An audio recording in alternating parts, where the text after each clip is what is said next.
ranking the countries that I have either tried for or successfully gained visas or residency status in from worst to best. If you're interested in applying for residencies or visas in any of these countries, I will link their government websites, but you have to do the rest of the work. I will give a general disclaimer that any type of immigration is a lot of work, and I get DMs all the time of people asking me, like, where do I start? What do I do? And all I could do is give you the government website, tell you my experience, but you have to do the footwork. Like, you're going to have to go get the documents. You're going to have to go to the different government offices. It is not for the faint of heart. Is it worth it? Absolutely. But it's a lot of freaking work. Okay, so number 5, we have England. So I was accepted to a university program in England and decided to hire a lawyer to see how the process would go, as well as bringing my partner. So basically, the lawyer informed us that it is damn near impossible to bring a dependent of any kind under a student visa, and I think now also for work visas as well to the UK. And so we also looked into ways that my partner could immigrate to England, and pretty much with the cost of living as well as the cost of tuition in London, as much as we loved it, we decided maybe it just wasn't the place for us, so we pivoted. And one thing I will say about just the journey overall of being a digital nomad, immigrant, expat, like, you need to be able to pivot, and sometimes very quickly. So for number 4, this actually should be the worst, but I only put it at number 4 because I actually tried. I was in the grit of it. And England was just like preliminary things. So number 4 would have to be Austria. And I know I came on here after I moved to Vienna, and I still love Vienna. It is a beautiful city. But this process was incredibly taxing and difficult, and actually did a number on my mental health. So I had hired a lawyer before I even got to Austria, and he quickly had to be fired because he was on the calls Googling, then sending us a bill for him Googling. So I went to Austria on a student visa. Well, I was a student, let's just say that.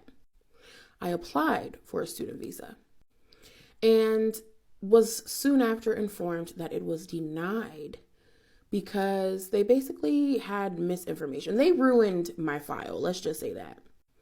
They said that somewhere along the lines I had applied previously from Istanbul for a student visa, which is just completely false because I've never been to Istanbul.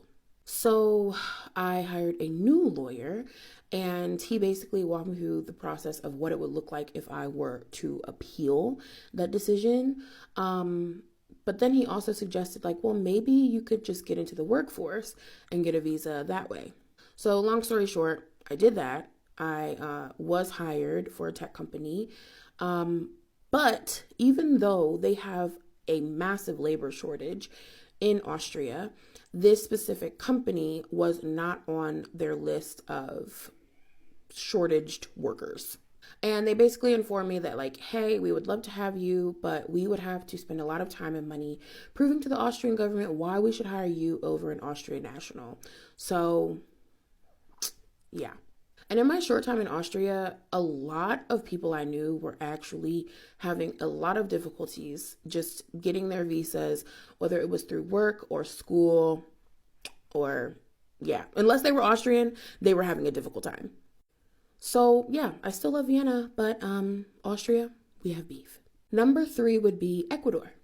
So I actually had a tourist visa in Ecuador. And if you are a US citizen, this is automatically granted as soon as you enter the country and get your passport stamped. You have 90 days to stay in the country.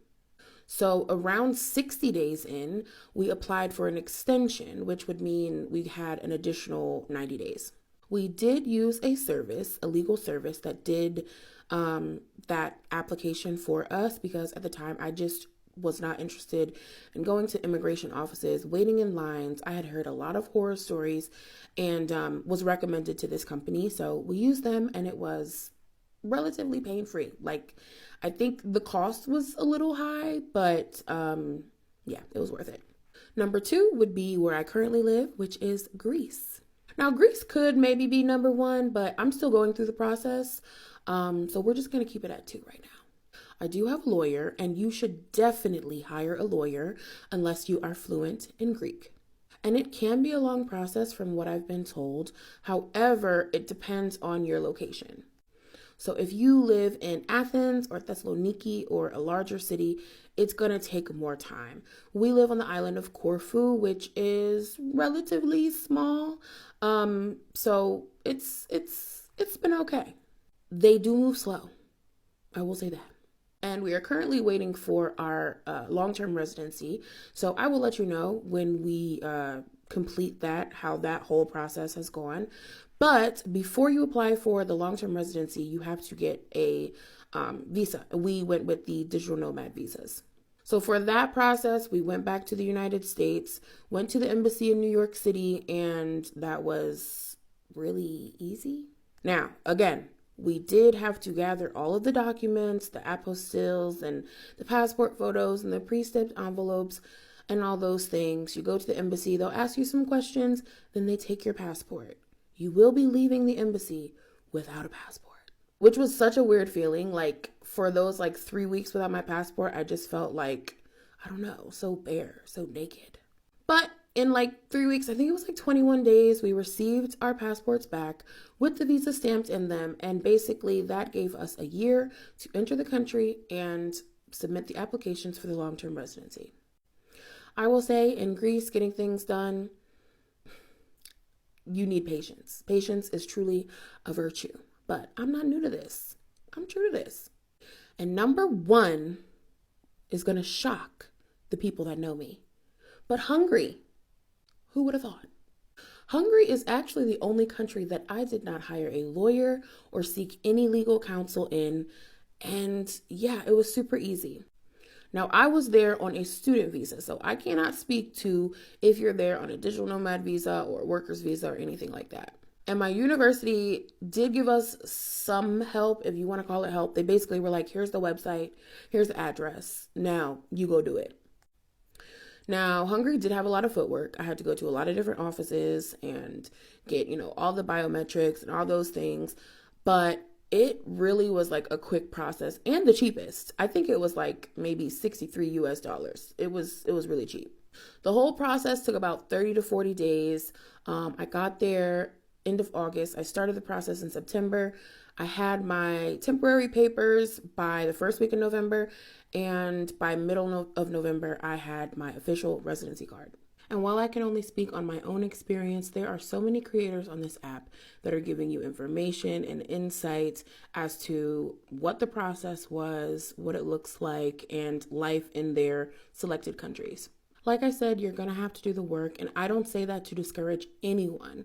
In fact, I actually am saying that to just prepare you for what it takes. You cannot let your feelings and emotions get tied up into it. You just have to get it done and then go and live your best lives.